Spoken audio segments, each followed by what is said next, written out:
Sir को, अब्दुल्ला पीछे sir को, पीछे सर को।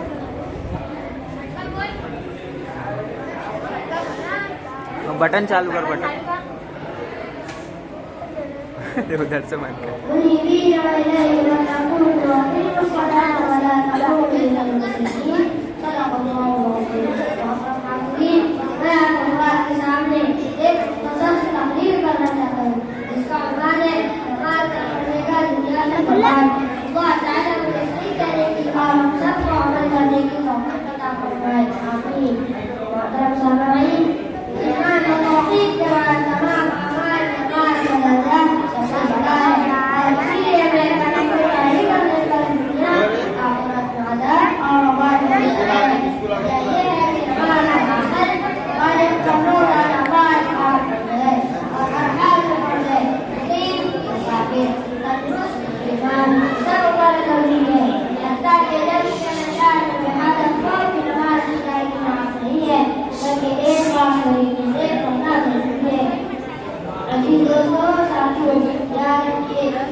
माइक नजदीक, माइक नजदीक।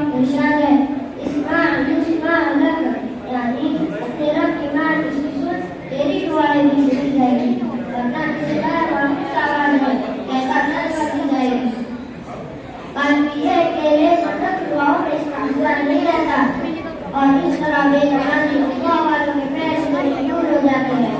आरिफीन ये कहते हैं कि एक बेनमाजी को हर नमाजी छोड़ने पर एक मुस्तकिल सवाल होता है।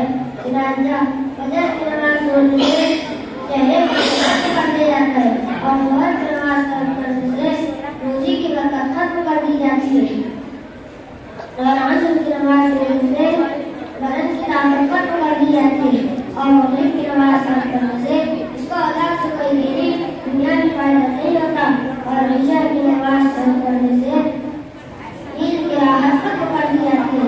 रात सोने से भी आराम की राहत नहीं मिलती और जुम्मे की नमाज छोड़ने से इन पर पहल लगा दी जाती है। जिसके बाद घर का काम या की बात सुनने को उसका दिल नहीं जाता और न किसी की महफिल और मजलिस में इसका दिल लगता है और इस तरह एक कामों की तौफीक से नहीं हो पाती। अल्लाह ताला सबको अपने ईमान में रखे और नमाज़ों का पूरा इस्तेमाल करने की तौफीक अता फरमाए। शेख पर अपनी तकरीर करते पढ़ते हैं नमाज को नहीं पढ़ते हैं, नमाज नहीं पढ़ते हैं, तभी इंसाफ करने का बात नहीं करते हैं और इस तरह से आते हैं पढ़ने को इस्तेमाल का अगर उनके को तो सुबह में रखते हैं वो अपने हाथ लगाते हैं इंसानों के आगे ही अपने हाथ लगाते हैं इंसानों के आगे ही और अल्लाह से जो चाहे हम दुआ से वो आगे बस में नहीं जाता है, जो चाहे हम दुआ से वो आगे बस में नहीं जाता है, मगर दुआएं मांगने वाली लोग से अभी देर करते हैं। वहाँ पे हमारे हम जो ले जाएगा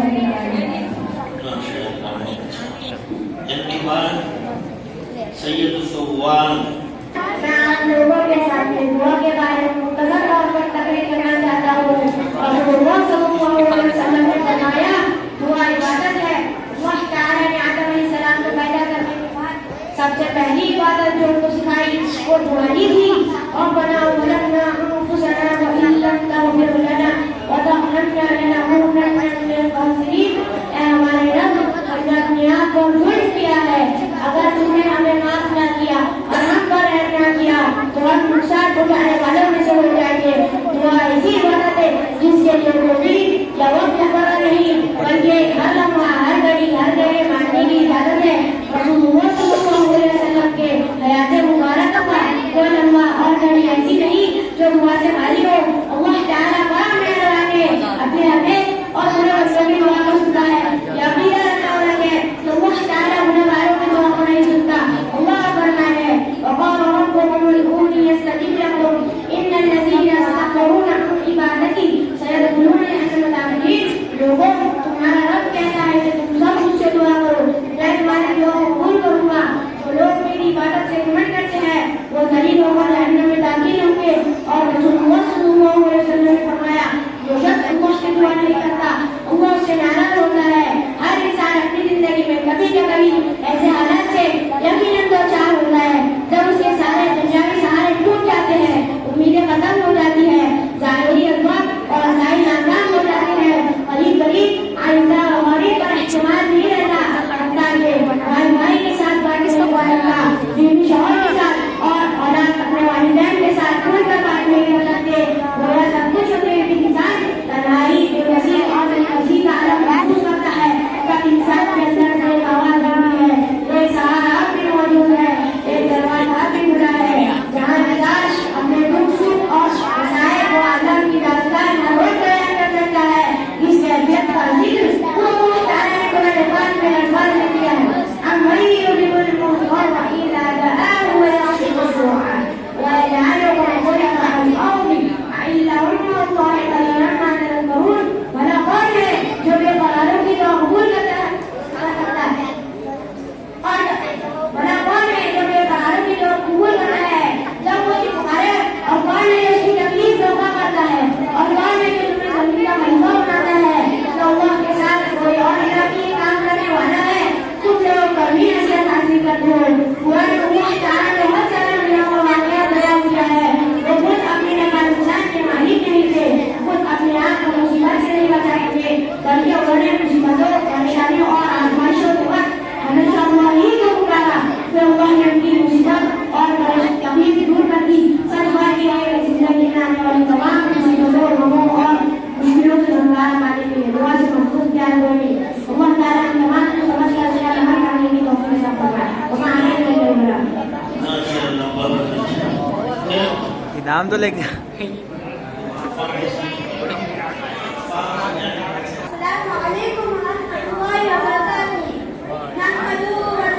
नजदीक पकड़, नजदीक पकड़, नजदीक पकड़।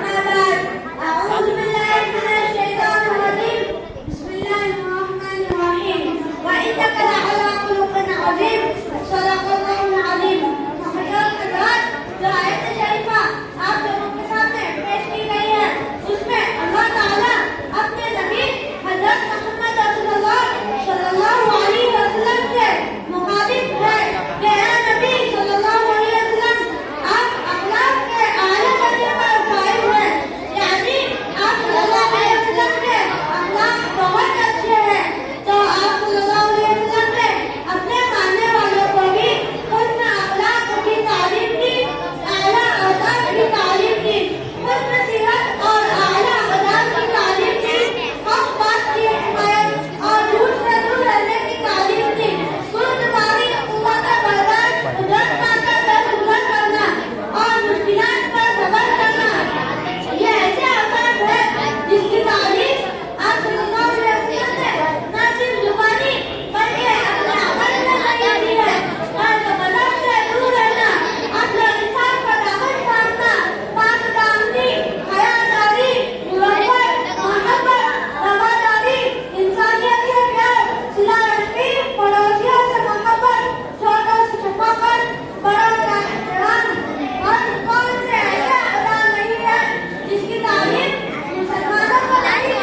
છે